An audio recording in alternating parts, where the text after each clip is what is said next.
Welcome to Học Tiếng Anh với Joseph, where we build vocabulary and practice pronunciation through reading. Continuing with The Cat in the Box, we will read story number 66. Chúng ta sẽ đọc câu chuyện số 66, Something to Brag About. At the same time that Thomas Hunt Morgan was getting to grips with the role of genes in heredity, experimenters in a seemingly unrelated field were developing techniques that would eventually unveil the molecular mechanisms of heredity. This is also a story of how a new scientific discovery can be quickly turned to experimental use, opening the way for more discoveries. X-ray had been discovered in 1895, but at first their nature was something of a mystery. In 1912, however, a team headed by Max vNo, working at the University of Munich, found that X-rays could be diffracted by crystals, making interference patterns like the patterns made by light diffracted through the double-slit experiment. In a key experiment, a beam of X-rays was shown through a crystal of copper sulfate, and the diffraction pattern was recorded photographically. The photograph showed many distinct spots arranged in a pattern of intersecting circles, centered on the spot produced by the main beam. This helped to establish that X-rays are a form of electromagnetic radiation, like light, but with shorter wavelengths, and vNo received the Nobel Prize in 1914 for his discovery of the diffraction of X-rays by crystals.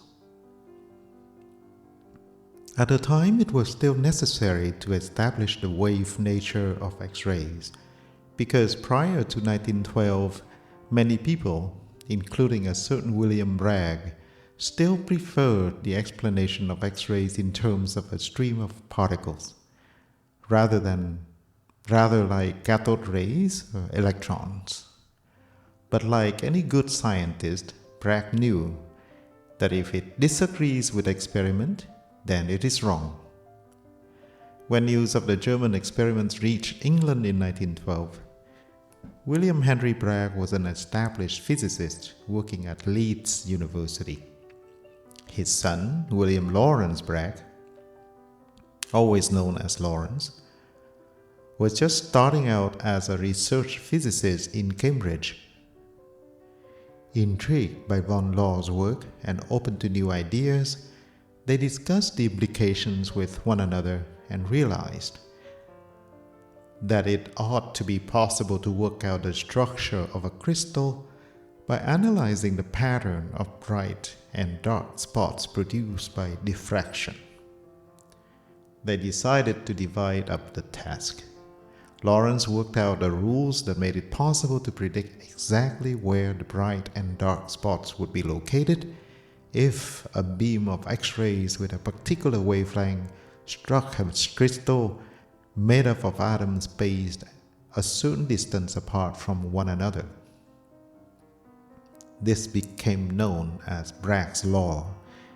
It meant that if you know the way atoms are spaced out in a crystal, you can use diffraction to measure the wavelengths of the X-rays. Or if you know the wavelength of the X-rays, you can use diffraction to work out how the atoms in a crystal are arranged.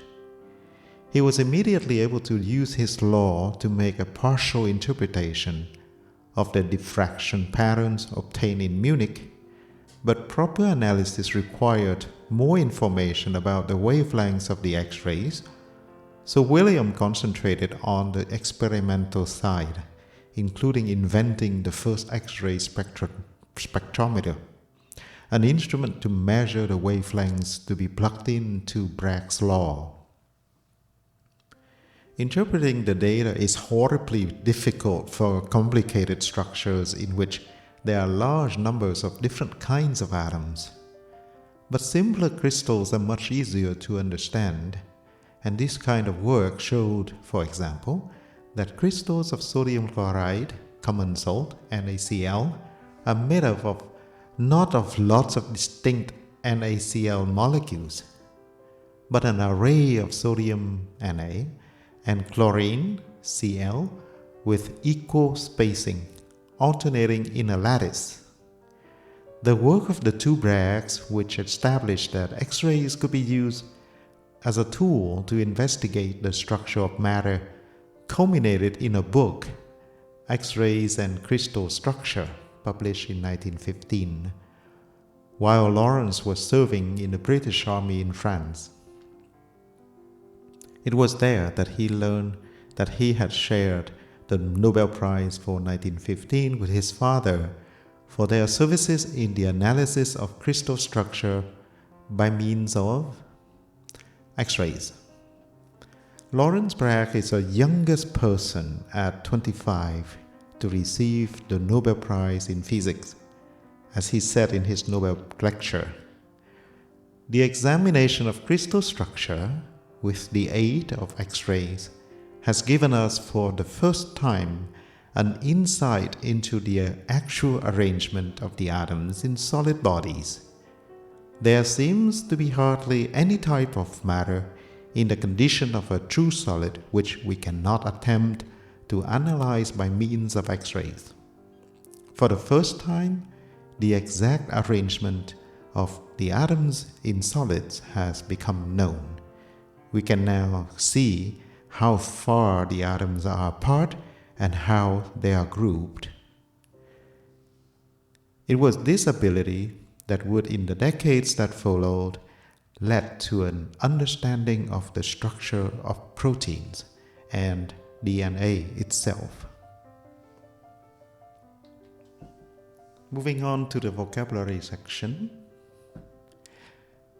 Relate, related, unrelate, unveil, veil, molecular mechanism, molecular mechanism, diffract, diffracted, diffraction, was shown, the verb is shine,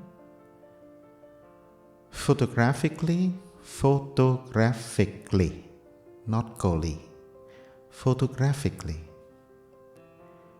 intersecting circles, intersecting circles, partial interpretation, partial interpretation, partial interpretation, concentrate is a verb, concentration, concentrate, concentration, horribly difficult, horribly difficult, horrible, horrible, but horrible, alternating in a lattice,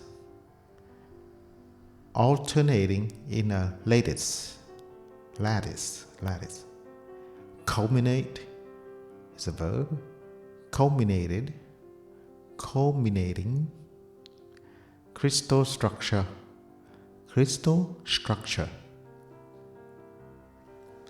Well, thank you for your time, and I will see you in the next story. Bye bye for now.